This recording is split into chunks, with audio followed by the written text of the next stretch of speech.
Electrical work നടന്നുകൊണ്ടിരിക്കുന്ന ഒരു വീടാണ്. അപ്പോൾ അതിലെ വയറിംഗ് ഒക്കെ ഞാൻ ചെയ്തിട്ടുള്ളത് ഹൊറിസോണ്ടൽ കട്ടിങ് ഒഴിവാക്കി മാക്സിമം ഫ്ലോറിൽ കൂടിയും പിന്നെ കോൺക്രീറ്റ് ചെയ്തപ്പോൾ അതിൻ്റെ സ്ലാബിലൂടെയൊക്കെയാണ് പൈപ്പ് ചെയ്തിട്ടുള്ളത്. പ്ലാനൊക്കെ വരച്ചാൽ ഉഷാറൊക്കെ ചെയ്തിട്ടുള്ളത്. അതുകൊണ്ട് വീടുകൾക്ക് പരിക്ക് കൂടുതൽ ഉണ്ടാവില്ല, മൊത്തം കട്ട് ചെയ്യേണ്ട ആവശ്യം വരില്ല. പിന്നെ ഇതിൽ ഞാൻ വീടിന് ബെൽറ്റ് ചെയ്തിട്ടില്ല, ബെൽറ്റ് അടിഭാഗത്താണ്. അപ്പോൾ മുകളിൽ ഈ ബെൽറ്റ് കട്ട് ചെയ്യുന്ന പ്രശ്നം വരില്ല. ഇപ്പോൾ ഇതിലെ മണ്ണ് മൊത്തം എടുത്തിട്ടുണ്ട്, ഫ്ലോറിലെ മൊത്തം മണ്ണ് ഞാൻ എടുത്തിട്ടുണ്ട്. ഇനി അതിൽ പൈപ്പ് ഇട്ട് ചെയ്തതിന് ശേഷം അതിന് മേലെ കോൺക്രീറ്റ് ചെയ്യുക. ഓക്കെ. അപ്പോൾ കൂടുതൽ ഈ വെർട്ടിക്കലായിട്ട് ഇറങ്ങുന്ന ഭാഗം മാത്രം കട്ട് ചെയ്യാണ്ടാവുള്ളൂ. ഇങ്ങനെ ചെയ്താൽ നമുക്ക് എപ്പോഴും റീവയർ ചെയ്യാൻ കഴിയും. പിന്നെ ഈ ബോക്സ് ഇങ്ങനെ പോലുള്ള സാധനങ്ങൾ നമുക്ക് ഉപയോഗിക്കേണ്ടി വരില്ല.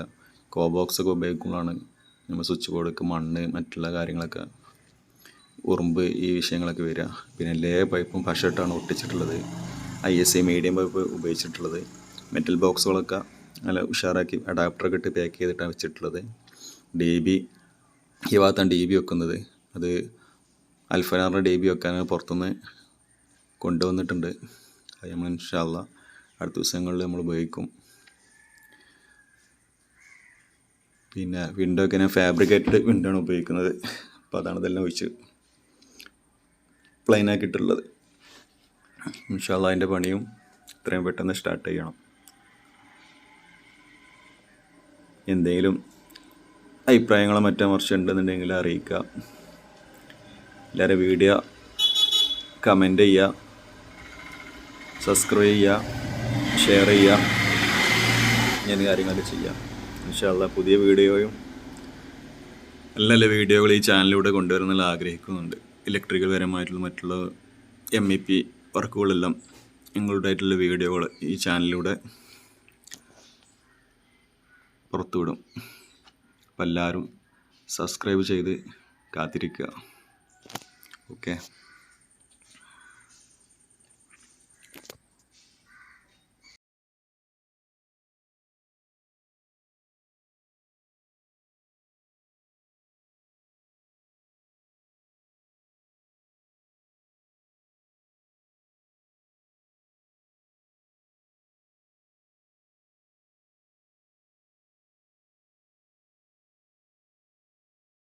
ഇതിൻ്റെ അപ്സ്റ്റെയറിലുള്ള വയറിങ്ങും ഇങ്ങനെ തന്നെയാണ് ചെയ്യുക. ഇന്ന് ഫ്ലോറിൽ കൂടെ നമ്മൾ കൊണ്ടുപോകും. അതിൻ്റെ മേലിൽ ടൈല് വിരിക്കാനുള്ള സിമെൻറ്റും മിക്സ് ഉപയോഗിച്ചിട്ട് കുറച്ചൊരു കനം കൂട്ടേണ്ടി വരും. സാധാരണ 5 സെൻറ്റിയൊക്കെ ആയിരുന്നു ടൈൽസിൽ ഉപയോഗിക്കൽ. നമുക്കിതൊരു 10 സെൻറ്റി ആക്കി ഉപയോഗിച്ച് കഴിഞ്ഞാൽ ഫ്ലോറിൽ കൂടെ തന്നെ ഈ അപ്സ്റ്റെയർ ഫ്ലോറിൽ കൂടെ തന്നെ നമുക്ക് വയറിങ് ചെയ്യാൻ കഴിയും. ക്രോസിങ് വരാതെ നല്ല പ്ലാനഡ് ആക്കി ചെയ്ത് കഴിഞ്ഞാൽ ഉഷാറാക്കി നമുക്ക് ചെയ്യാൻ കഴിയും. അങ്ങനെ ചെയ്യാനാണ് ഇപ്പോൾ ഇവിടെ ഉദ്ദേശിച്ചിട്ടുള്ളത്. ഓക്കെ.